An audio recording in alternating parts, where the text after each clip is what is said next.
देखो, कथा का अधिकार केवल मानवों को है। कोई जीव जंतु आ जाए, अभी कुकर आ जाए बाहर, सब भगा देंगे उसको। अभी एक बिल्ली दिखी मुझे पीछे, लोग उसको भी पकड़ रहे थे, इसको भगाओ। क्यों? कथा का अधिकार केवल मानव को है। और ये बात सत्य है कि कथा केवल मानव के लिए है। पर कई बार ये जो जीव जंतु है ना, इन्हें भी अपने पूर्व जन्म का कुछ पता होता है। अभी यहां से पहले बिसौली में कथा थी बदायूं, वहां 2 युगल कबूतर आते थे कथा में, और पूरी कथा सुनते थे बैठ करके। कितनी बार ऐसा दर्शन किया मैंने अपनी कथाओं में, और भी कथाओं में होता है, सबकी कथाओं में कुछ ना कुछ होता है कि एक जीव जरूर कहीं ना कहीं विराजता ही है, वो पूरी कथा श्रवण करता है। और आप कथा के बाद उसको ढूंढेंगे, वो नहीं मिलेगा आपको। कोई उसके ऐसे अपराध बन गए होते हैं किसी जन्म में या किसी काल में, जिसके कारण वो भगवत कृपा से वंचित हो जाता है, तब कथा के माध्यम से ही उसकी सदगति होती है। तो कोई रहे होंगे जीव, वो सांप तो नहीं है, ये तो हमें पता है, वो सांप की मौसी है, छोटी सी छपकली जैसी होती हैं, वही आ जाती हैं, तो मैया सब खड़ी हो जाती हैं। तो 2 दिन तक केवल कपड़ा ही उठ के जा रहा था, और सब यूं चलो बाप, तो वो गया ही नहीं था, वो अब भी वहीं बैठो है। हमको क्या 1 घंटा की कथा और है, हम तो कह के निकल जाएंगे। खूब आनंद आए, खूब सुख मिले। अब कथा 1 घंटा की बची है, हम क्रम पूरा कर देते हैं भागवत जी का, और फिर जो विश्राम में चर्चा करनी होगी करेंगे। ठाकुर जी ने महारास किया समस्त गोपियों के साथ। महारास का मतलब रास, अब हमने कल रस रास दोनों सुने, अब महारास 3 हो गए, रस रास महारास। तो रस मतलब भक्त प्रार्थना करे, भक्त प्रयास करे भगवत दर्शन का, वो रस है। ठाकुर जी प्रयास करें भक्त से मिलने का, वो रास है। पर जितने भक्त हैं वो सब एक समूह में इकट्ठे हो जाएं, उतने ही श्री कृष्ण प्रकट हो जाएं, ये महारास है। आप पहले दिन कथा सुनते हैं तो पहले दिन ऐसा आपको अनुभव हो सकता है कि महाराज जी कथा केवल महाराज जी भगवत धाम वाले महाराज जी ने कथा कराई तो उनके लिए कथा कर रहे हैं। हमारे हापुड़ के कुछ वैष्णवों ने योगदान दिया, शायद महाराज जी उन्हीं के लिए ही कथा कर रहे हैं। पर आप दूसरे दिन, तीसरे दिन, चौथे दिन आएंगे तो आपको ऐसा लगने लगेगा, नहीं महाराज जी तो मुझसे मेरे लिए ही कथा कर रहे हैं, ये तो मेरे ही अवगुण बता रहे हैं, ये मेरे ही सद्गुण बता रहे हैं, ये मुझको ही समझा रहे हैं, ये मेरे ही प्रश्न का उत्तर दे रहे हैं। ये 4 दिन में कथा जो मेरे पर आ जाती है ना, यही महाराज है। इतने सारे लोग कथा में आते हैं, पर धीरे धीरे कथा सुनते सुनते ऐसा लगने लगता है ये कथा मेरे लिए हो रही है, मेरे प्रश्नों का उत्तर मिल रहा है। यही महारास है। जब ऐसा आपके मन में भाव आ जाए ठाकुर जी हम सबके लिए आए हैं, वो रास है। लेकिन जब लगे नहीं मेरे लिए आए हैं, वही महारास है। समूह में एक श्री कृष्ण, वो रास, पर समूह में सबके श्री कृष्ण, वो महारास। भगवान ने महारास किया, असंख्य गोपियां हो गई, उतने ही श्री कृष्ण हो गए। महादेव श्री गोपेश्वर रूप धारण करके वृंदावन में पधारे। क्यों बने गोपी? गोपी का मतलब क्या है?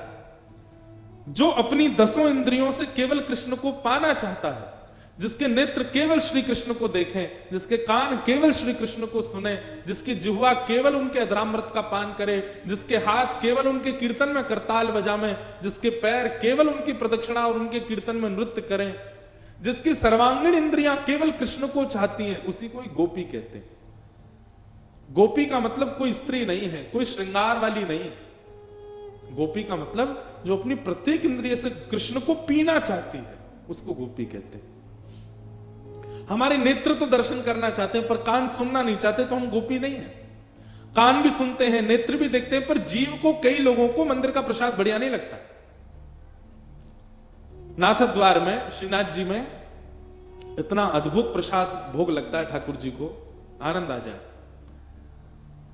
पर व्यक्ति प्रसाद मान करके पाएगा ना, तो उसमें सुख ही मिलेगा, लेकिन वो व्यंजन समझ के पाएगा। सब्जी है, दाल है, रोटी है, चावल है, उसको कहीं नमक भी कम लगेगा, कहीं उसको नींबू भी ज्यादा लगेगा, कहीं उसको मिर्च भी ज्यादा लग सकती है, क्योंकि उसकी प्रसाद बुद्धि नहीं है। सदैव याद रखिएगा बंधुओं, ठाकुर जी को निवेदित करने के बाद आप अपनी थाली में कुछ भी एड ऑन नहीं कर सकते। नमक, नींबू, मसाले नहीं, जैसो ठाकुर जी ने पाया वैसे ही पा लो। नमक ज्यादा है तो पा लो, क्यों? ठाकुर जी ने पाए और ठाकुर जी ने शिकायत करी आपसे, अरे खा बना लाइए, या में मिर्च बहुत पड़ी है। ठाकुर जी तो पागे बेचारे सी करते, आपको पता हो नहीं चलन दे। और जब खुद की खावे की बारी आई तो या में घी डालो, या में नींबू डालो, नमक डालो। ये वैष्णव भाव नहीं है। वैष्णव तो वैसा पाता है जैसा ठाकुर जी को। अंगद जी का चरित्र आता है भक्तमाल में। उनको एक दिन विष दे दिया प्रसाद में। उनका नियम था कि वो बिना भोग लगा भोजन नहीं करते थे। कथा बहुत बड़ी है पर मैं छोटी में सुना दूं। तो श्री अंगद जी महाराज को एक दिन षड्यंत्र के द्वारा मारने का प्रयास किया। तो एक राजा ने जिस घर में वो प्रसाद पाते थे उन घर के लोगों को बहुत पैसा दे दिया। बोले आज अंगद जी आए, उनके भोजन में विष मिला देना, अंगद जी को पवाना। अंगद जी का नियम था कि वो रोज भोग लगवाते थे अपने नेत्रों के आगे, और जब प्रसाद हो जाता था तब पाते थे। अंगद जी आए, आकर के थाली अपने सामने लगवाई, और जैसे ही भोग लगा प्रसाद पाने बैठे तो जो जिसने थाली परोसी उसके मन में पता नहीं दया आ गई, जाने बहुत घबराहट हो गई। उसने हाथ पकड़, आप मत पाइए, इसको मत पाइए, ये आपके योग्य नहीं है। अंगद जी बोले क्यों? उसने पूरी बात बताई। बोले राजा ने हमको बहुत धन दिया आपको विष देने के लिए, हमने इसमें विष मिला रखा है, आप मत खाइएगा। अंगद जी के नेत्र सजल हो गए और रोते हुए अंगद जी बोले तुमने विष की थाली ठाकुर जी को धरा दी, तुमने ठाकुर जी को भोग लगा दिया। ये पीड़ा तुमको तब क्यों नहीं हुई जब तुमने ठाकुर जी के सामने ये भोग रखा था? मुझे देते समय पीड़ा क्यों हुई तुमको? तुम ठाकुर जी को जड़ मानते हो, वो चैतन्य नहीं है। मैं चैतन्य हूं, मेरी मृत्यु हो जाएगी, कालकूट विष जाति, मेरे प्राण निकलेंगे। तुमने ठाकुर जी के सन्मुख रखते समय एक बार भी तुम्हारा हाथ नहीं कांपा, एक बार भी तुम्हारे चित्त में घबराहट नहीं हुई कि मैं ठाकुर जी को क्या पवा रही हूं? अब तो देवी इसको मैं ही पाऊंगा क्योंकि ठाकुर जी ने पा लिया। अब चाहे इसमें विष हो चाहे इसमें जो हो, अब तो ये प्रसाद है, इसको मैं छोड़ नहीं सकता। और अंगद जी पूरा पा गए। विष पाने से तेज कम होता है, विष पाने से ऊर्जा कम होती है, विष पाने से प्राण निकलते हैं, पर ज्यों-ज्यों अंगद जी ने पाया त्यों-त्यों उनका तेज प्रबल हो गया। क्यों? क्योंकि उन्होंने विष युक्त भोजन नहीं, उसको प्रसाद मान करके पाया, ठाकुर जी का अधरामृत मान करके पाया। कभी भी ठाकुर जी के आगे जो चीज भी निवेदित करते हैं वो वैसी ही आपको पानी है। दाल भी ठंडी है तो ठंडी पाओ, गरम नहीं। जैसी ठाकुर जी की वैसी पाओ।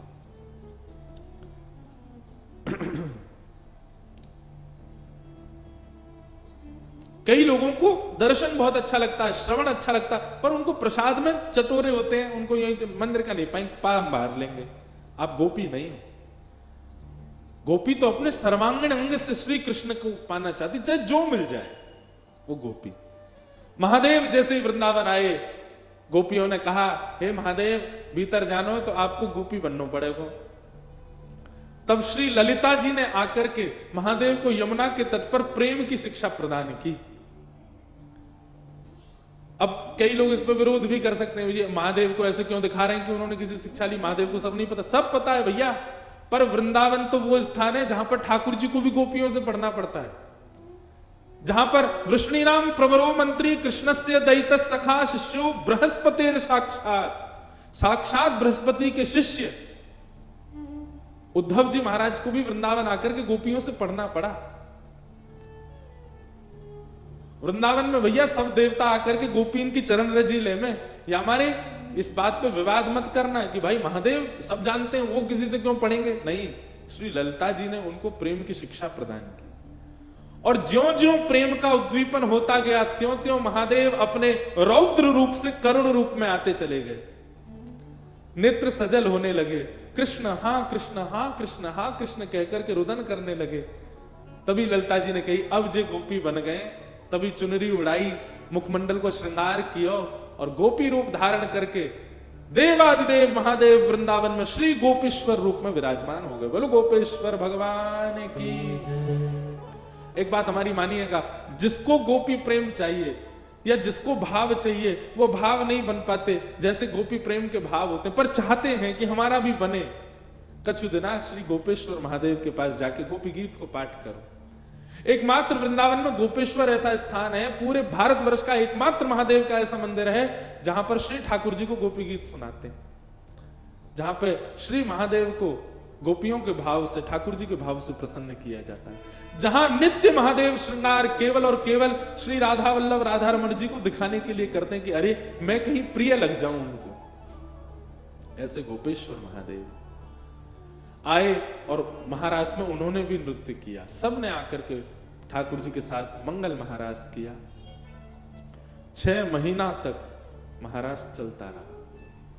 योग माया पूरे ब्रजमंडल पर एक पर्दा फेर गई थी, जिससे सबको लग रहा था हमारे बहू बच्चे सब घर में ही हैं, पर वास्तविक रूप से ठाकुर जी का रास बिहार चल रहा था और आज भी चल रहा है वृंदावन में। ये योग माया है जो हमको रास देखने नहीं देती है। आज भी वृंदावन में रास बिहार होता है, नित्य ठाकुर जी रास करते हैं वृंदावन में, पर हम सबके ऊपर माया का पर्दा चढ़ा है, इसलिए ठाकुर जी का रास दिखता नहीं हमको। महारास हुआ, तत्पश्चात श्रीमद् भागवत में युगल गीत आया, जहां पर भगवान के सुंदर रूप का वर्णन समस्त गोपियां करती हैं। आगे केसी और कुछ राक्षसों का वध किया भगवान ने, वो सब लीलाएं सुनाई गई। अरिष्टासुर का वध किया भगवान ने। एक बहुत सुंदर कथा है कि एक दिन मधुमंगल ठाकुर जी तो बोलो, ए रे लाला, बोले हाँ, जे तू पीली पीतांबरी पहने, घुंघराले केशन के ऊपर मोर पिच्छ लगा ले और बंसी से घुमा तो चले, या हमारे सबरी गोपी तो ते प्रेम करें, और हम ग्वारिया से बने डोले, या हमारे हमें कोई घास ना डारे। ठाकुर जी बोले तो तू बन जा मेरे जैसो। ना लाला, तेरे जैसे लत्ता पहनवे ते काम ना, लत्ता समझते हैं, लत्ता मतलब वस्त्र, तेरे जैसे लत्ता पहनवे ते काम ना चलेगा, मैं तेरे ही लत्ता ने पहनूंगा और तेरे जैसा श्रृंगार करूंगा, सबरी गोपी मऊए देखेंगी। फिर ठाकुर जी बोले दारी के कर मत लियो, फंस जाएगा। मधुमंगल बोलो ना ना, या के लत्तान में कछु जादू है। एक दिन ठाकुर जी यमुना स्नान के लिए गए मधुमंगल के साथ। भगवान ने अपने सारे वस्त्र उतारे, मोर पिछादी उतार दिए, घुंघराले केश खोल दिए और ठाकुर जी यमुना क्रीड़ा करने लगे। मधुमंगल बोलो जो बढ़िया समय, लाला भीतर ना रहो, जाके लत्तान ने लेके मैं भाग जाऊं। मधुमंगल ने पीली पीतांबरी पहन ली, महाराज कारी कमरी कमर में कस ली, ठाकुर जी की तरह सोने की कोंदनी बांध ली, गले में बैजंती माला पहन ली, ऐसे पत्रावली को श्रृंगार कर लियो, आंखन को काजर लंबो लंबो लगा लियो, सिर पर जैसे ठाकुर जी पाग पहने वैसी पाग बांध ली, केश बीच में जूड़ा बना के वहां पे मोर पिछ लगा लियो। ठाकुर जी कैसे खड़े हो, मैं कैसे, मधुमंगल सब पता हो, ठाकुर जी पूरे दिन वही के संग रहे, टेढ़ी मेढ़ी सी चाल चले ठाकुर जी की जैसी बंसी बजावे। ठाकुर जी ने देख तो लियो, मधुमंगल दौड़ो, अब मैं जाऊं गोपी ने रिझा के आऊं। इतने में ही कंस को भेजो, अरिष्टासुर राक्षस आ गयो। अरिष्टासुर ने कंस से पूछी, महाराज आपका जो शत्रु है उसका हुलिया तो बताओ। कंस ने कही पीली पीतांबरी पहने, घुंघराले केशन में मोर पिछ लगाए डोले और सीधो ना चले, टेढ़ो मेढ़ो से चले, और बंसी जो जरूर होगी, बैजंती माला पहने। मैंने तो सुनी है, मैंने ना देखो, पर मैंने सुनी है, ऐसे ही दिखे वो। इतने में अरिष्टासुर सामने आकर के मधुमंगल के खड़ा हो गए और जैसे ही वो मारवे दौड़ो महाराज मधुमंगल को, चौकड़ी मार के भागो मधुमंगल, लाला बचा, कन्हैया बचाइयो, अरे देख जे राक्षस पड़ गो मेरे पीछे। ठाकुर जी बोले ना ना, तू ही लड़ ले आते और पहन ले मेरे लत्तान में। अरे सौगंध खा रहा हूं लाला, आज के बाद कबू तेरे लत्तान की ओर देखूंगा नहीं, पहनना तो बहुत दूर की बात, याते बचाऊंगा। ठाकुर जी निकल के बाहर आए, एक मुश्तिक प्रहार से उसका वध कर दिया। मधुमंगल ने तुरंत ठाकुर जी के सबरे लत्ता उतार दिए। लाला तू लत्ता पहन के जावे तो गोपी रीझे, हम पहन ले तो राक्षस आ जाए। ठाकुर जी बोले दारी के जाने ना, हम जय जय हैं, हमारे लत्ता सबरे जय जय हैं। बोले जय हो भैया, तू ही पहन के रखा, हम पे ना पहनना, हम तो ऐसे ग्वारिया ही ठीक है, कोई बात ना, गोपी ना देखे, बूढ़ी बड़ी तो देखे ही ले हमें, वही तो ठीक है हम। ऐसी ठाकुर जी की मधुर लीला वृंदावन में चलती है। और एक दिन आया वो समय जिसकी किसी को प्रतीक्षा नहीं थी। कंस ने अक्रूर जी को भेजा कृष्ण और बलराम को लाने के लिए। नारद जी महाराज ने आकर के भगवान से कहा कि ठाकुर जी अब आप ब्रज में ही लीला करते रहेंगे कि आगे की द्वारिका लीला, मथुरा लीला, ये सब कैसे होंगी? ठाकुर जी बोले सांची पूछो नारद, तो मैं भूल चुका हूं कि मैं परमात्मा, मैं भूल चुका हूं कि त्रिलोकी स्वामी हूं। आप सब देवता मंत्रणा करके कुछ ऐसा व्यवस्था करो ना कि कोई और संभाल ले वैकुंठ को, कोई और कर ले आगे की लीला। मैं इन ब्रजवासियों के बगैर रह नहीं पाऊंगा, और मैं तो फिर भी चला जाऊंगा क्योंकि मैं परमात्मा हूं, मेरे अंदर मोह नहीं है। पर ये ब्रजवासी, इनको तुमने झूठे को जाकर अगर बोल दिया ना कि श्री कृष्ण जा रहे हैं, इनके प्राण निकल जाएंगे। मुझे जाता हुआ देखना तो इनके लिए सबसे बड़ा दुर्भाग्य होगा।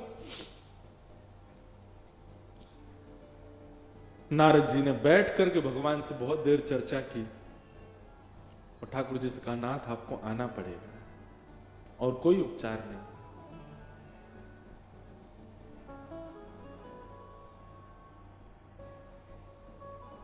अक्रूर जी महाराज वृंदावन आए और वृंदावन आकर के नंद बाबा यशोदा मैया से कही, कंस ने एक धनुर्यज्ञ किया है और उस धनुर्यज्ञ में आपके दोनों पुत्रों को आमंत्रित किया है।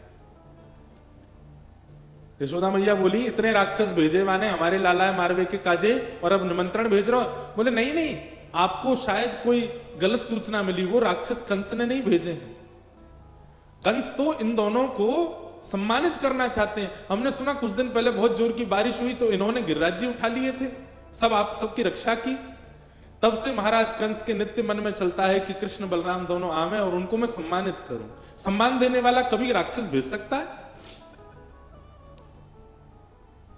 सबके मन में तो विश्वास हो ही नहीं रहा था कंस की बातों पर ठाकुर जी ने मन बनाया कि अगर मैं नहीं बोला तो ये सब तो भेजेंगे ही नहीं। ठाकुर जी अपना रूप बदल के, रंग बदल के और थोड़ा भाव बदल करके सब ब्रजवासियों के बीच में आके बोले, ठीक है भैया, तुम सबरे ब्रजवासी बड़े मतलबी हो। जब राक्षस आ जाए, जब कालिया नाग आ जाए, जब इंद्र वर्षा कर देते तो कन्हैया कन्हैया कहते सबरे डोरेंगे। लेकिन आज एक राजा हमको सम्मान देना चाह रहे हो तो तुम सब चाहो नहीं हो कि हमें सम्मान मिले। इस बात को सुन के सब ब्रजवासी मौन हो गए। ठाकुर जी ने पत्थर रख के ये बात कही। अक्रूर जी महाराज ले जाने के लिए आए हैं श्री ठाकुर जी को।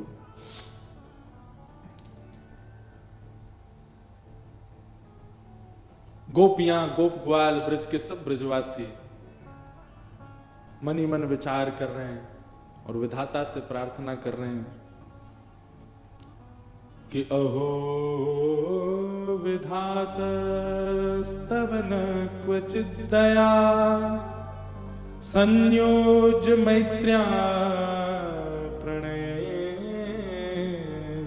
देहिना।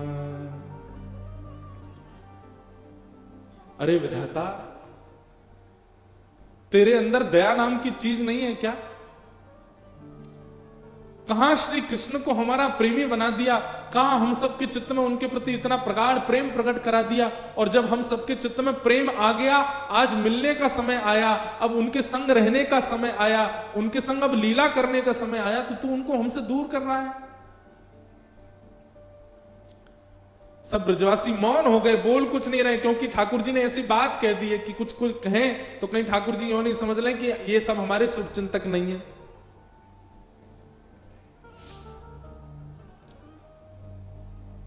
सब ब्रजवासी आज अपने घर नहीं गए, नंद भवन के द्वार पर बैठे हैं और पूरी रात सब सूर्य नारायण से प्रार्थना कर रहे हैं, हे सूर्य नारायण, आप कल उदित मत होना, क्योंकि आपके उदित होते ही लाला हमें छोड़ के चलो जाएगा। रात में यशोदा मैया श्री ठाकुर जी को अंग से लगा करके सो रही है, लिपट के सोते हैं मैया से। मैया को तो थोड़ी घबराहट हो रही है कि मेरो लाला 2 दिन के काजे मथुरा जा रहा है, पर ठाकुर जी के हृदय में तो इतनी वेदना है, इतनी वेदना है। बार बार मैया के वक्ष में अपना मुख रख देते हैं और बार बार मैया के तन की सुगंधी को ठाकुर जी भीतर लेते हैं, रोने लग जाते हैं, नेत्रों से अत्यंत आंसू गिरते हैं कि अब ये सुगंधी मुझे कभी नहीं आएगी। अब मुझको नींद कैसे आवेगी मैया से लिपटे बगैर? मैं कैसे बताऊं मैया को कि मैं छल कर रहा हूं इनके संग, अब मैं चलो जाऊंगा। मैया के एक एक अंग का स्पर्श ठाकुर जी अपनी स्मृति में ले रहे हैं। मैया के हाथ कैसे, मैया को वक्ष कैसे, मैया को मुख कैसे, मैया को पेट कैसे, मैया के चरण कैसे, ताकि जब जब याद आवेगी मथुरा जावे के बाद तब तब अपने हाथन को स्पर्श करके स्मरण कर ले करूंगा।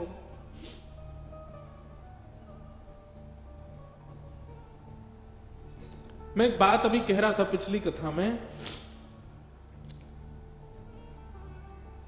गोपियों का विरह सबने सुना, ब्रजवासियों का विरह सबने सुना, वृंदावन का विरह सबने सुना, हमारी किशोरी जी का विरह भी सबने सुना, पर श्री कृष्ण का विरह किसी ने नहीं सुना। गोपियां वेदना में हैं, ब्रजवासी वेदना में हैं, वृंदावन वेदना में हैं, सब सखियां वेदना में हैं, श्री जी भी वेदना में हैं, पर किसी ने यह विचार क्यों नहीं किया कि कृष्ण भी तो वेदना में है। और मैं व्यास मंच पर बैठ करके कह दूं संत जनों के सानिध्य में, मेरे मुख से निकल रही है ये बात, ब्रजवासी, ब्रज गोपिकाएं, वृंदावन आदि आदि जितने भी विरह हैं, इन सब का विरह एक पडले में रख दो और श्री कृष्ण का ब्रज के प्रति विरह एक पडला में रख दो, कृष्ण का विरह भारी है। पर क्योंकि वे पुरुष हैं इसलिए उनका विरह छुपा हुआ है।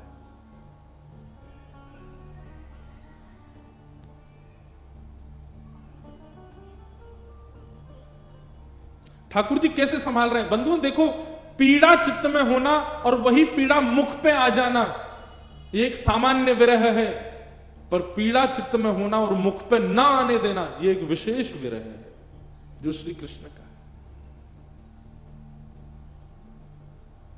द्वारिका लीला में श्री ठाकुर जी नित्य एक ही करवट से सोते हैं। एक दिन रुक्मणी जी ने कहा कि नाथ आप करवट क्यों नहीं लेते, मैंने बहुत दिनों से देखा है आप एक ही करवट से सोते हो, आप रात में जिस तरफ मुख करके सोते सुबह भी वहीं पाते हो, कोई पीड़ा है, आप कभी सीधे नहीं होते, कभी उस तरफ मुख नहीं करते, क्यों?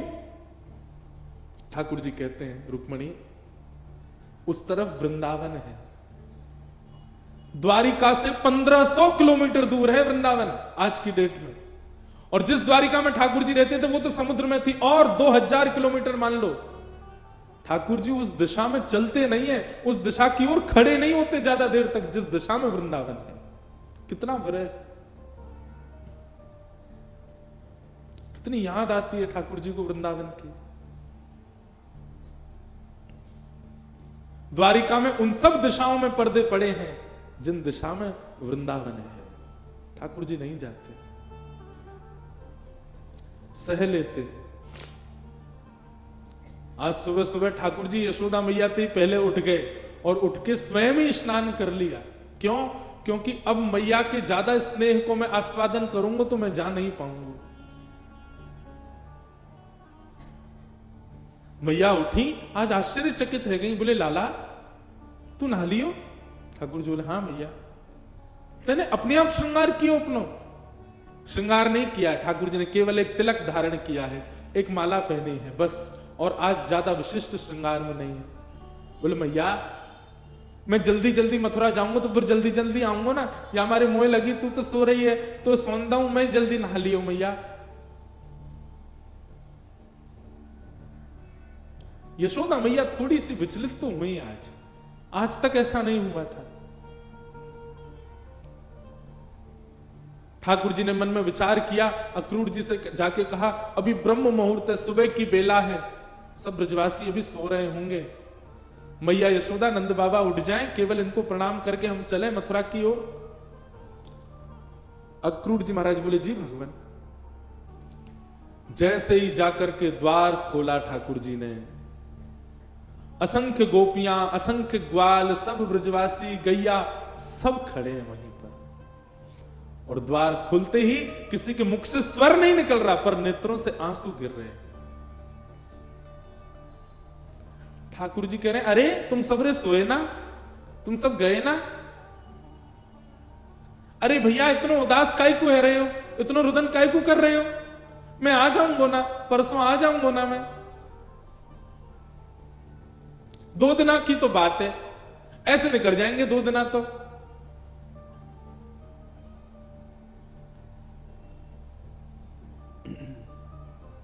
देखे बिन कान्हा जब मन नाही माना, इन आंखों से आज हमने ब्रह्म पहचाना। कृष्ण चरण कमलों में मन को लगाना, इन गोपियों का ताना ये उल्हाना दर्शन का बहाना है। गोपियां बहाने बना बना करके आती हैं। घर में मक्खन धरोए फिर भी जबरदस्ती मक्खन लेवे जामे कि या बहाने कन्हैया दिख जाए। वो घर में गैया बंधी है, गोबर धरोए पर गोबर लेवे के काजे जबरदस्ती नंद भवन में भीतर घुसे कि कन्हैया दिख जाएंगे। इन बहानों से श्री कृष्ण को नित्य देखने वाली गोपियां वो 2 दिन बिना कृष्ण के कैसे रहेंगी। भगवान के सखा मधुमंगल श्री दामा तन सुखा मन सुखा धन सुखा सुबल तोष सब एक कोने में बैठे। मधुमंगल आके बोले लाला तू जा तो 2 दिना को रहो, लेकिन तेने एक बार भी विचार नहीं कियो ये श्री दामा ये सुबह उठते या को नियम है 11 वर्ष थे। भगवान के अधिकतर सखा सब ठाकुर जी से बड़े हैं उम्र में। हमारा नियम है 11 वर्ष थे। हम रोज सवेरे उठ करके आंख बंद करके पहले नंद भवन आवे, सबसे पहले 13 मुखमंडल देखें, वाके बाद जलपान करें लाला। तो देखे बगैर हमारे जल हलकते नीचे ना उतरे। और तू 2 दिना के काजे हमें छोड़ के जा रहा हो, हम कैसे जीवित रहेंगे। ठाकुर जी स्तब्ध हो रहे हैं, मौन हो रहे हैं। कहां समझाएं, अब शब्द नहीं है ठाकुर जी के पास। भगवान किशोरी जी के पास गए, चरणों में प्रणाम किया। राधे राधे, ये स्तुति ठाकुर जी ने ही गाई है। आज भी बरसाने में गाते हैं सब, ठाकुर जी गा रहे हैं। राधे राधे करुणामयी कृष्ण प्यारी, मेरी सुधली जो श्री वृषभानु दुलारी, मेरी सुधली जो श्री वृषभानु दुलारी। हे श्यामा जी, आप तो सब जाने, इस विश्व के कल्याण के लिए उद्धार के लिए मेरो ब्रज से जानो कितनो जरूरी है। आप तो सब जाने श्यामा जी, मुंह को आज्ञा दो।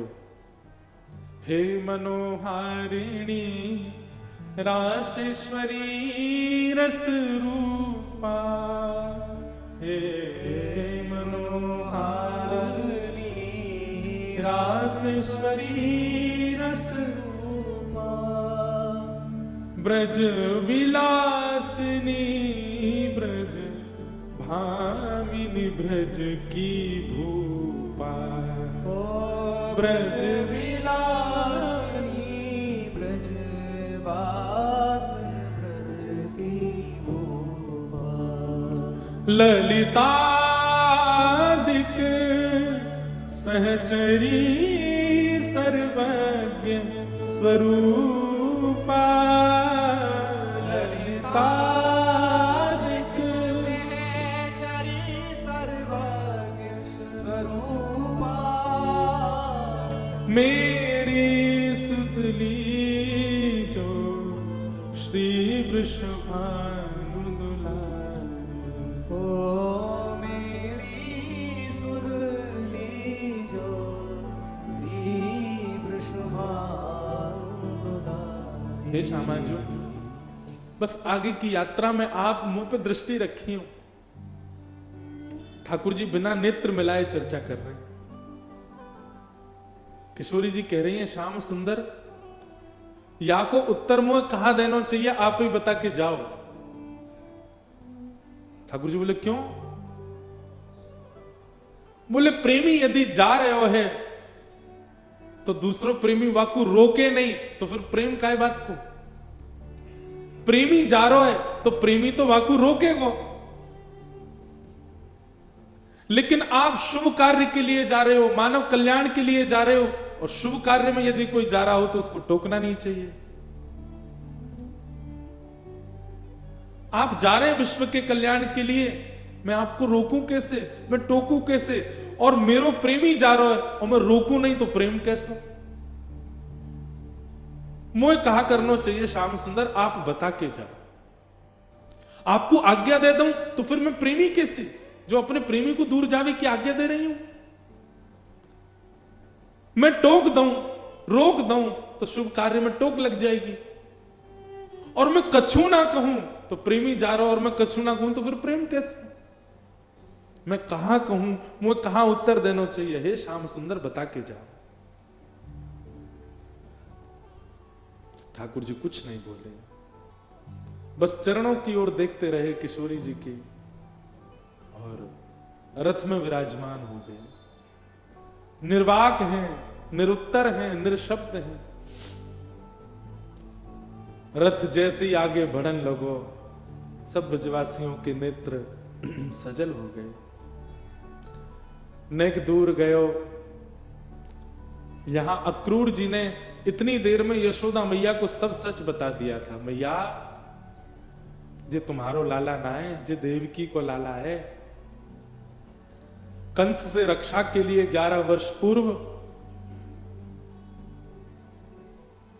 वसुदेव जी इस बालक को लेकर के आपके पास आ गए थे, और आपकी बालिका ले जाकर के कंस को दी थी, जो कि अष्टभुजी देवी बन गई थी।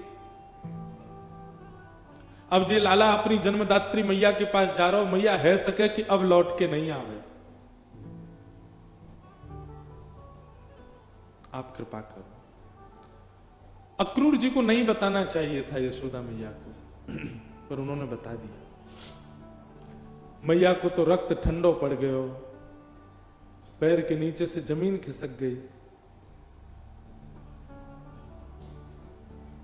ठाकुर जी रथ में बैठ करके जैसे ही जान लगे, थोड़ी देर बाद जब रथ के चाबुक की आवाज आई, रथ के पहियान की आवाज आई, तब मैया को होश आयो और निकल के भागी अपने भवन से। कान्हा रुक जा, अरे लाला रुक जा, कन्हैया नेक डट जा। मैया की आवाज सुनकर के श्री ठाकुर जी चलते रथ से कूद पड़े, दौड़ करके आए, मैया के अंग से लिपट गए। मैया तू काय को रो रही है?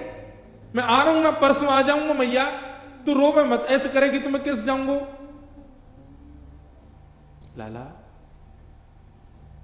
मैया सर्वांगीण अंग का स्पर्श करती जा रही है ठाकुर जी के, और कह रही है लाला मोए जो पता ही तू गोपीन ते झूठ बोले, तू गालन ते झूठ बोले, सबन ते झूठ बोल ले, लेकिन आज तू मोते झूठ बोल रहा है। मुझको सब पता चल गई लाला, तू मेरो लाला ना है, तू तो देवकी को लाला है। कंस से रक्षा के काजे अक्रूर जी महाराज तो मेरे पास छोड़ गए, वसुदेव जी महाराज तो मेरे पास छोड़ गए।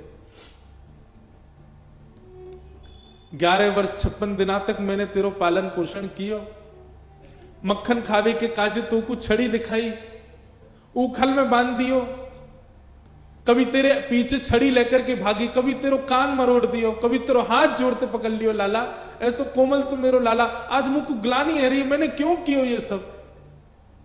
ना मैया तू मेरी मैया है, तू सब कर सके, तू को सबरो अधिकार है, तू अभी मुझको मार ले मैया, तू को सब अधिकार है मैया, मैं तेरो ही तो हूं। लाला तेने बहुत प्रेम दियो मुझको, तेने बहुत स्नेह दियो मुझको, पर मैं इतनी निष्ठुर नहीं हूं कि एक मैया के प्रेमास्पद को हमेशा के लिए अपने पास रख लूंगी। मैं भी तो मां हूं, मैं भी तो समझूं कि बालक के बिछुड़वे को कष्ट कहा हुआ, आज समझ रही हूं। मैंने तो फिर भी तेरो संपूर्ण बालपन देखो, पर जाने तो जन्म दियो वह देवकी मैया ने तो पूरा जीवन कारागृह में निकाल दियो। और आज भी अगर मैं तो को रोक लूंगी लाला, तो मैं देवकी के संग बहुत बड़ा अत्याचार करूंगी। वैसे तो में मेरे प्राण बसे, है सके कि तू यहां तक गयो, और शायद है सके कि मैं जीवित हूं ना बच्चू लाला, लेकिन अब समय देवकी को प्रसन्न करवे को है। तू जा, मुझको एक वचन देके जा लाला, तू देवकी को नहीं बताइयो मैंने तेरो हाथ पकड़ो, कान मरोड़े, तो को उखलते बांधो, और दूसरो वचन देके जा लाला। कहा तो कुछ जब भी खबर पड़े कि यशोदा मरणासन अवस्था में है, वास में आ जाइयो मेरे पास, तो को निहार लूंगी, तो को देख लूंगी लाला, तो चैन से प्राण चले जाएंगे मेरे।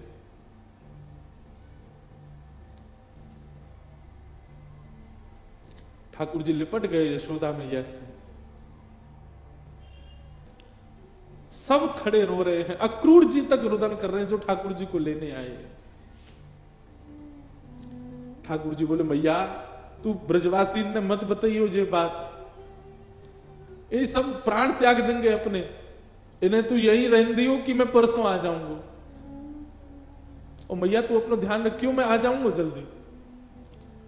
चरणों में प्रणाम करके जैसे श्री कृष्ण मुड़े हैं रथ की ओर, यशोदा जी मूर्छित हो गए। ठाकुर जी ने गोद में भर लिया, सब ब्रजवासियों से कहा मैया को संभालो। सब ब्रजवासी संभालने लगे। बार बार ठाकुर जी मन में विचार करें मैं नहीं जाऊं, पर ब्रह्मांड दिखाई देवे, त्रिलोकी दिखाई देवे, द्वारिका दिखाई देवे, जीव उद्धार दिखाई देवे, हम मानवन को कल्याण दिखाई देवे, गीता को उपदेश दिखाई देवे, महाभारत को युद्ध दिखाई देवे, अर्जुन पे कृपा दिखाई देवे। इन सब के आगे ब्रज का प्रेम तोलने का विषय नहीं है, पर अगर ये प्रेम को त्याग नहीं कियो तो वो सब नहीं है पाएगा। कलयुग में सब लोग प्रेम जानने वाले समझने वाले नहीं है, सब स्वार्थ से मेरी भक्ति करेंगे। ऐसे स्वार्थियों के लिए भी मुझे कुछ ज्ञान तो देना पड़ेगा। बंधु हमारे ब्रज के ब्रजवासी पता है क्या कहते हैं? कन्हैया की हिम्मत नहीं कि ब्रज छोड़ के चले जाएं, तो मानव कल्याण जीव उद्धार की बात जब ब्रजवासियों को पता चली कि कन्हैया के जावे ते जीव उद्धार होएगो, तो ब्रजवासी ने अपने अश्रु जल को संकल्प करके पूरे विश्व के कल्याण के लिए श्री कृष्ण रूपी हृदय को दान कर दियो।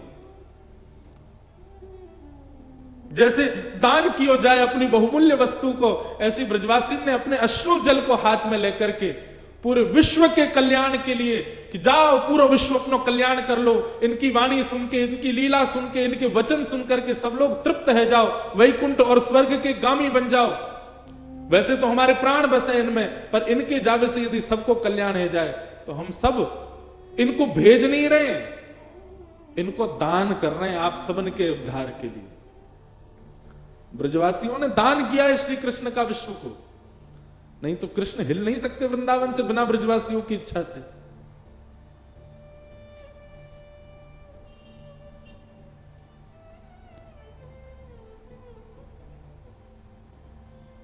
सब देख रहे रथ की ओर। मधुमंगल श्रीदामा चर्चा कर रहे हैं, बोले सुन देखियो लाला अभी आवेगो वापस, वो हमारे बिना रह ही ना पावेगो, इतनो स्नेह इतनो प्रेम जो वाकू दे दियो जा ही ना पावेगो।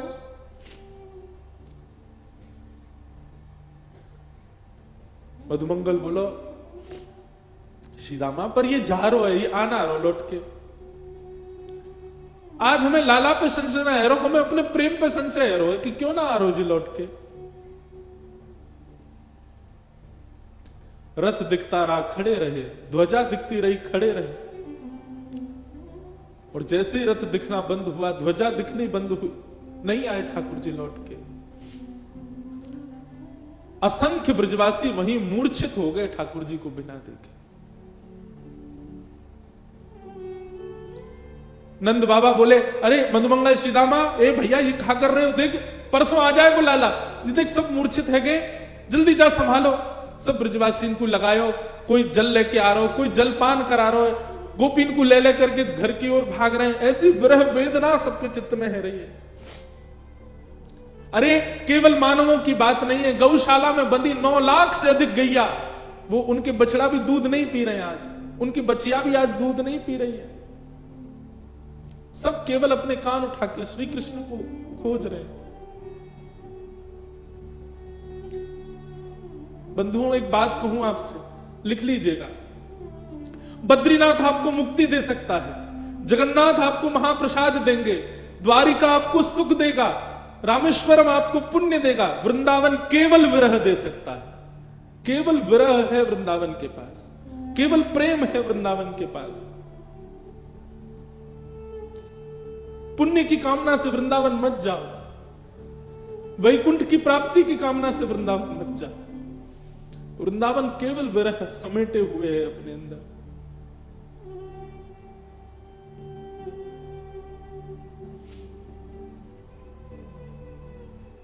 हमारे ब्रज में कहते हैं, वृंदावनम परित्यज्य पादमेकम न गच्छति। श्री ठाकुर जी वृंदावन छोड़ के एक पग भी बाहर नहीं रखते।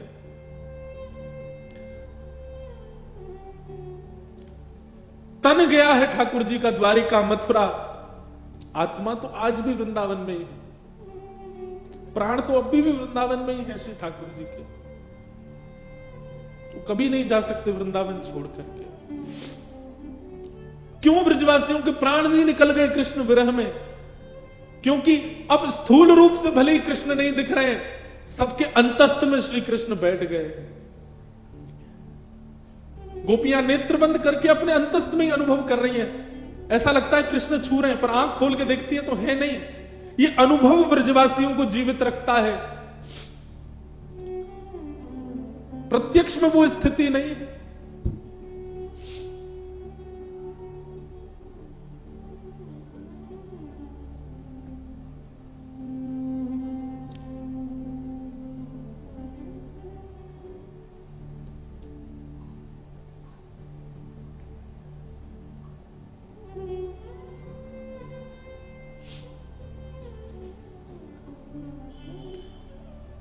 ठाकुर जी मथुरा पहुंचे।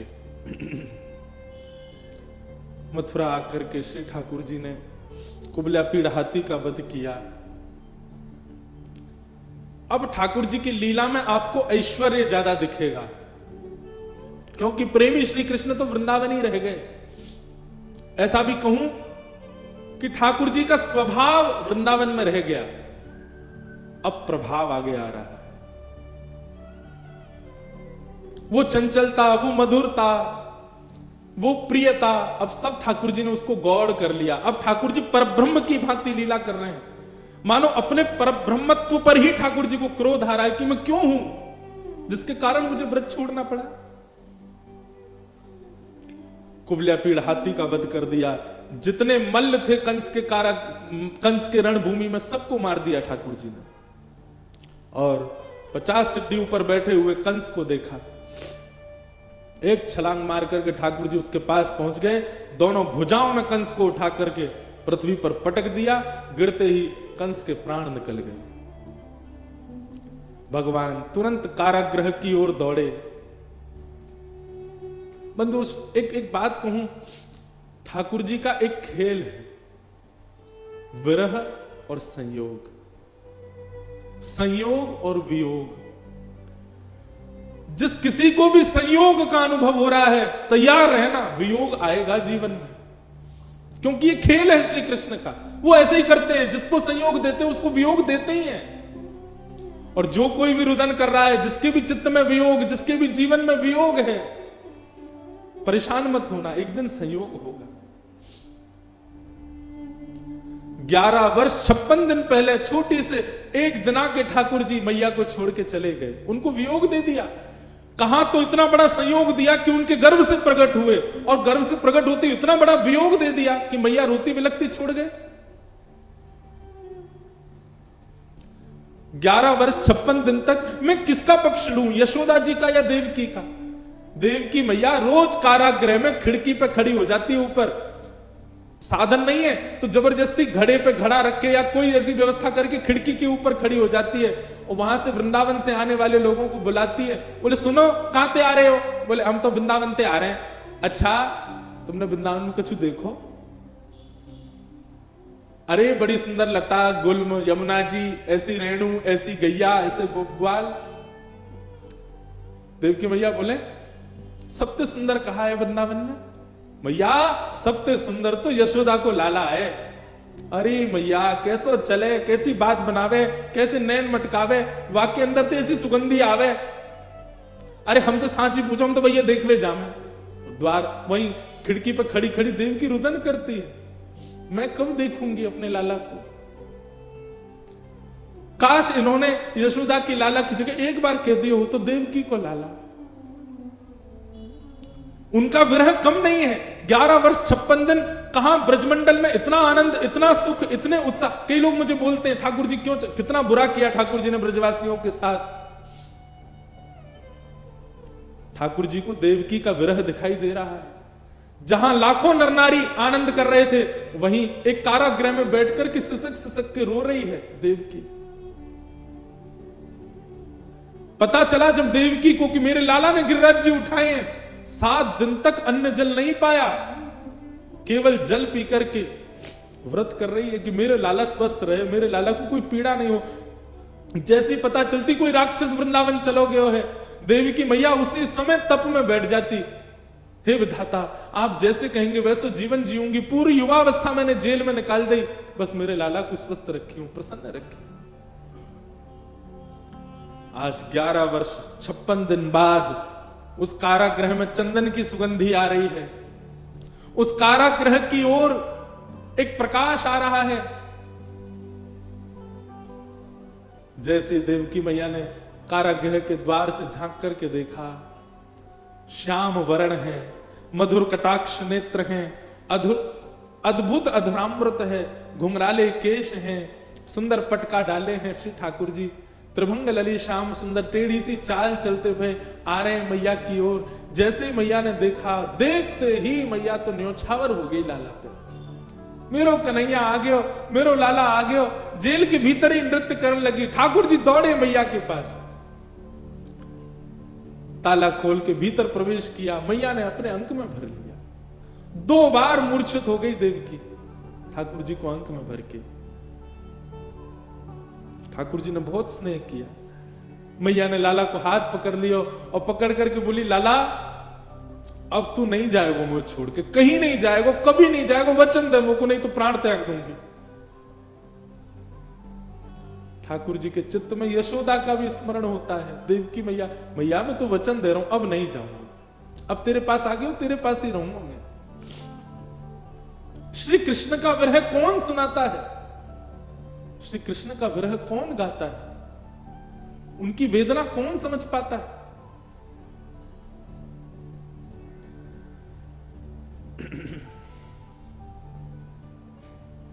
ठाकुर जी ने अपने नाना उग्रसेन को मथुरा का राजा बनाया और माता पिता से आज्ञा मान करके बोले, पिताजी अब मैं अध्ययन की इच्छा है मेरे चित्त में, आपकी आज्ञा हो तो मैं पढ़ने जाऊं। वसुदेव देवकी की आज्ञा से श्री ठाकुर जी सांदीपनी गुरुकुल अवंतिका उज्जैन पढ़ने के लिए गए और वहां सांदीपनी उपाध्याय के यहां श्री ठाकुर जी ने संपूर्ण शिक्षा ग्रहण की। वहीं ठाकुर जी को सुदामा नाम के मित्र मिले। लौट करके भगवान आए, उद्धव जी महाराज को वृंदावन भेजा, गोपियों के साथ उद्धव जी का संवाद हुआ। जरासंध ने मथुरा के ऊपर चढ़ाई कर दी, भगवान ने 17 बार उसको हरा दिया। 18वीं बार जैसी चढ़ाई की, भगवान रण छोड़ करके भाग गए। बोलो रण छोड़ राय भगवान की। रण छोड़ करके ठाकुर जी विश्वकर्मा को आज्ञा कर दी, एक नई नगरी का निर्माण करो, और समुद्र के बीचों बीच स्वर्ण की नगरी बनी जिसका नाम पड़ा द्वारिका। द्वारिका के राजा भी पुनः उग्रसेन बनाए गए। भगवान प्रधानमंत्री हैं, परंतु पूरी द्वारिका ठाकुर जी को ही राजा मानती है। इसीलिए राजाधिराज गौ ब्राह्मण प्रतिपालक वसुदेव नंदन देवकी नंदन मथुराधिपति श्री कृष्णचंद्र भगवान, ये भगवान का नाम हो गया है। क्या नाम है? राजाधिराज गौ ब्राह्मण प्रतिपालक यदुवंश शिरोमणि वसुदेव देवकी नंदन द्वारिकाधीश श्री कृष्णचंद्र भगवान। भगवान को अच्छा नहीं लगता जब कहीं निकलते हैं, इतनी जोर जोर से चिल्ला के लोग ये बात कहते हैं। ठाकुर जी मनी मन सोचते हैं, कोई एक बार कह दो नंद जी को लाला, कोई एक बार कह दो ब्रज को कन्हैया, कोई एक बार कह दो गैयान को गोपाल, कोई एक बार कह दो गोविंद। लेकिन सब यहां बड़ा बड़ा नाम लेते हैं ठाकुर जी का। कुछ दिन बाद बलराम जी का विवाह रेवत राजा की पुत्री रेवती के साथ में हुआ। भगवान के विवाह का समय आया। नारद जी महाराज ने कौंडन्यपुर के राजा भीष्मक की पुत्री रुक्मणी जी का प्रस्ताव दिया। रुक्मणी जी ठाकुर जी की कथा सुन सुन करके उनसे प्रेम करने लगी। रुक्मणी जी ने एक पत्र लिखा, पत्र भगवान को भेजा। श्रुत्वा गुणान भुवन सुंदर शुण्वताम ते निर्विश्य कर्ण विवरई हरतोंग तापम। हे नाथ, मैंने आपको देखा नहीं है, केवल सुना है। जब से सुना है तब से आपको पति रूप में मान लिया। आप आकर के मेरा वर्ण करो। भगवान ने रुक्मणी जी का जाकर के वर्ण किया। अपने रुक्मणी जी के भाई भी रुक्मी के साथ भगवान की थोड़ी नोक झोंक भी हुई और भगवान का प्रथम विवाह रुक्मणी जी के साथ से संपन्न हुआ। रुक्मणी के पश्चात भगवान का द्वितीय विवाह जामवती, तृतीय विवाह सत्यभामा और चौथा विवाह हमारी ब्रज की रस रानी श्री यमुना जी के साथ हुआ। बोलो श्याम सुंदर श्री यमुने महारानी की। भगवान के जो विवाह हैं, अष्ट प्रमुख विवाह पृथ्वी के पंच तत्व और मानव के भीतर के 4 तत्व हैं। पृथ्वी के 5 तत्व कौन कौन से हैं? पृथ्वी, अग्नि, जल, वायु, आकाश। और मानव के भीतर के 4 तत्व कौन से? मन, बुद्धि, चित्त और अहंकार। इनमें से चित्त तत्व जो है मानव के भीतर, वो साक्षात परमात्मा है। तो बचे 3। तो पृथ्वी के पंच तत्व और मानव के भीतर के 3 तत्व, यही भगवान की अष्टपटरानियां। पृथ्वी, कोई भगवान की पत्नी कोई पृथ्वी तत्व है, जैसे सत्यभामा वो पृथ्वी है, जैसे रुक्मणी वो अग्नि है, जैसे यमुना वो जल है। तो पृथ्वी, जल, अग्नि, वायु, आकाश, ये भगवान की 5 मुख्य पटरानी। और हम सब मानवों के भीतर के 3 तत्व, मन, बुद्धि और अहंकार। यहां पर अहंकार अभिमान नहीं है, सेल्फ कॉन्शियसनेस, देहाभिमान। मुझे प्यास लगी, पानी पी रहा हूं, ये भी एक अभिमान है। ये सूक्ष्म अभिमान हम सबके अंदर है। भूख लगने पर भोजन करना, नींद आने पर सोना। ये 3 तत्व हैं, मन, बुद्धि और अहंकार। इन तीनों से भी भगवान ने ब्याह किया। भौमासुर राजा के यहां 16,100 राजकुमारियां बंदी थी। भगवान ने उनको मुक्त किया। उन सब ने भगवान से प्रार्थना की कि आप ही हमें पत्नी रूप में स्वीकार करो। भगवान ने 16,100 राजकुमारियों के साथ विवाह किया। ये कौन है? ये वेद के मंत्र हैं, उपासना कांड के मंत्र हैं। 16,100 ठाकुर जी की उपासना के। ब्राह्मण देवता आपके घर अनुष्ठान करते हैं, आपके हाथ में पुष्प देकर के कहते हैं श्री ठाकुर जी का स्मरण करो। कस्तूरी तिलकम ललाट पटले वक्षस्थले कौस्तुभम नासाग्रे वरमुक्तिकं तरतले वेणुकणे कंकड़म सर्वांगे हरिचंदनम सुललितम कंठे च मुक्तावली गोपस्त्री परिवेष्टितो विजयते गोपाल चूड़ामणि। अब ये पुष्प ठाकुर जी को छोड़ दो। इस प्रकार 16,000 मंत्र भगवत उपासना के जो हैं वे ही भगवान की 16,100 पटरानियां। कितने ब्याह हो गए भगवान के? 16,108। भगवान सबके साथ अलग अलग भवन में एक साथ रहते हैं। नारद जी को भगवान ने गृहचर्या दिखाई, भगवान की नित्यचर्या का दर्शन किया। जरासंध राजा के यहां जाकर के भगवान ने 20,000 राजकुमारों को मुक्त कराया। भीम के द्वारा जरासंध का वध करवाया।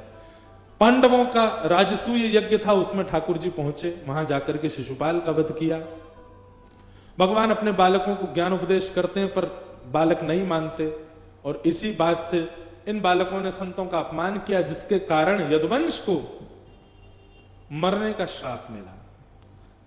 भगवान बोले 5 गुण यदि आपके अंदर है, रूप, यौवन, संपत्ति, बहुसम्मान और कम आयु। रूप, यौवन, संपत्ति, बहुसम्मान और ऊंची पदवी, ये 5 गुण यदि आपके पास हैं और इनके साथ 6वां गुण सत्संग नहीं है तो ये 5 आपको एक दिन घेर देंगे। आपके पास रूप है लेकिन सत्संग नहीं है तो आप रूप गर्विष्ठ हो जाओगे। आपके पास धन है लेकिन आप सत्संग नहीं करते तो आपका धन आपका नाश करेगा। आपके पास यौवन है, आपका शरीर बहुत बलवान है, युवावस्था है, लेकिन आप सत्संग नहीं करोगे तो ये युवावस्था व्यर्थ हो जाएगी। आपकी कम उम्र में बहुत सम्मान हो रहा है, बहुत प्रेम कर रहे हैं लोग, लेकिन आपके जीवन में सत्संग नहीं है तो आपका कम उम्र में सम्मान पाना विष के समान। भगवान के पुत्रों के अंदर ये सारे गुण हैं, रूप भी है, यौवन भी है, संपत्ति भी, उम्र भी कम है, ऊंची पदवी भी मिल गई, सब कहते हैं भगवान के बच्चे आ गए, लेकिन सत्संग नहीं है जीवन में। भगवान ने ये बात हम सबको बताई, मेरे खुद के बालकों ने सत्संग नहीं किया और पूरे यदुवंश के नाश का कारण बन गए। भगवान के प्रिय मित्र श्री सुदामा जी का चरित्र सुनाया गया। यदुवंशियों में आपस में एक दिन युद्ध हुआ, लड़ झगड़ करके सब लोग आपस में मरते चले गए। एर का नाम की विषैली घास थी, एक दूसरे पर फेंक दी, धीरे धीरे सबके प्राण निकल गए। बलराम जी महाराज भगवान के आगे हाथ जोड़ते हैं, लाला अब मोय आज्ञा दो। ठाकुर जी ने आज्ञा दी और शेषनाग रूप धारण करके क्षीर सागर में श्री बलराम जी प्रवेश कर गए। भगवान वृक्ष के नीचे बैठे हैं, तभी एक भेलिया ने बाण मार दिया। भगवान ने कहा सब मेरी इच्छा से हो रहा है, तुम्हारी कोई गलती नहीं। पैर में बाण लगा। अपनी संपूर्ण लीला का चिंतन करके ठाकुर जी को लेने के लिए देवताओं ने विमान भेजा। भगवान ने उस भेलिया को ही विमान में भेज दिया। बोले जाओ। बोले आप कैसे आएंगे? भगवान बोले हम पे बहुत तरीके आने का, हम आते हैं। उद्धव को ज्ञानोपदेश किया, मैत्री मुनि को ज्ञानोपदेश किया। इसी को भागवत धर्म कहते हैं। अद्भुत प्रसंग है श्रीमद् भागवत जी का, भगवान कृष्ण उद्धव संवाद। हम सबको प्रणाम करते हैं। हम साल में एक बार बद्रीनाथ कथा करते थे तो वहां उद्धव कृष्ण संवाद ही करते थे, पर 2 साल से अभी जाना नहीं हुआ। अब अगले वर्ष यदि जाएंगे तो वहां पुनः उद्धव कृष्ण संवाद होगा। भगवान ज्ञान उपदेश करके उद्धव जी ने पूछा कि नाथ आप चले जाएंगे तो हम कैसे जीवित रहेंगे? हम भक्तों का आश्रय क्या है? आपके जाने के बाद हम किसकी शरण में जाएंगे? तो भगवान बोले उद्धव मेरी ओर देखो। और ठाकुर जी एक दिव्य ज्योति में परिणित हो गए। 7 बार आकाश में भ्रमण करते हुए तिरोधाय प्रविष्टो यम श्रीमद् भागवतार्णवम, ठाकुर जी भागवत में आकर के विराजमान हो गए। ये श्रीमद् भागवत कोई ग्रंथ नहीं, कोई पोथी नहीं है, साक्षात श्री कृष्ण है। श्री कृष्ण का वांग्मय स्वरूप है। कुछ और लीलाएं हुई।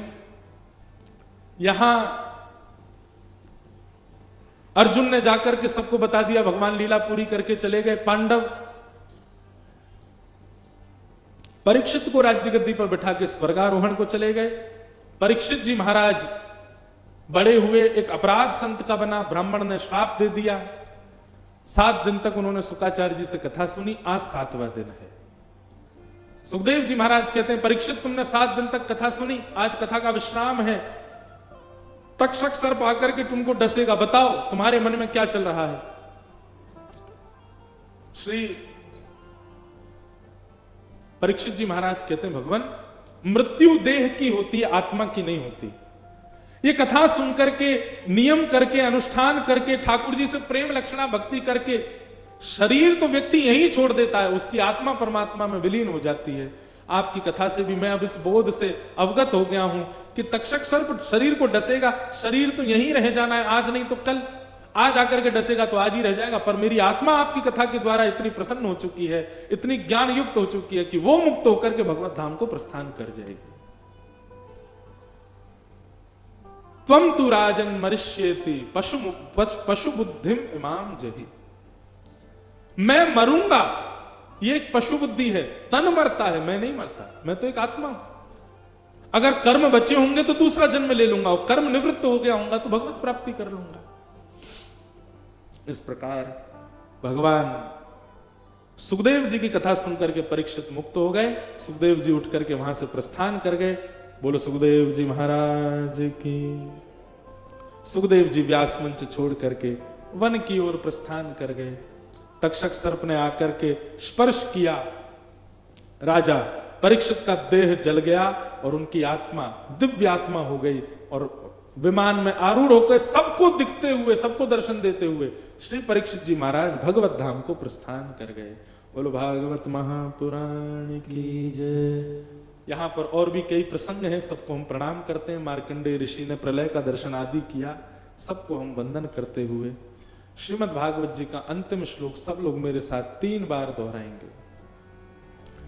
नाम संकीर्तनम यस्य, नाम संकीर्तनम यस्य, सर्व पाप प्रणाशनम, सर्व पाप प्रणाशनम, प्रणामो दुख समनः प्रणामो दुख समनः तम नमामि हरिम परम। तं नमामि हरिं। सुनकर के सब लोग बोलो और बिल्कुल शुद्ध उच्चारण कीजिए भागवत जी का अंतिम श्लोक, विश्राम श्लोक।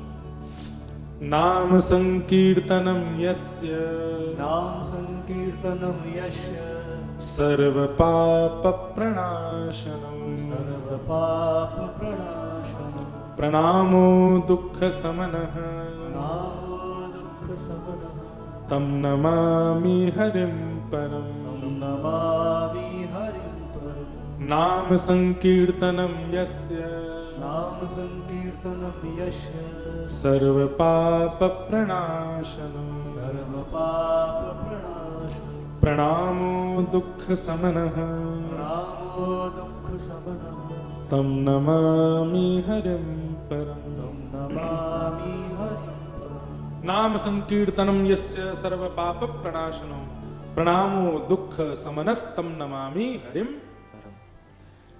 जिन भगवान का नाम इतनी सामर्थ्य रखता है कि उस नाम का आश्रय लेने वाला अपने समस्त प्रकार के पापों से मुक्त होता चला जाता है, ऐसे प्रभु श्री नाम के आश्रय को हम बारंबार प्रणाम करते हैं। बंधुओं, हापुड़ की ये कथा आज विश्राम हो रही है। आप सब लोग खूब भक्ति में आगे बढ़ो, खूब वृंदावन से प्रेम करो। जीवन में कभी ऐसा कुछ नहीं करना जिससे ठाकुर जी नाराज हो जाएं। और तो रूठे भले रूठे पर तुम मत रूठो मालाधारी।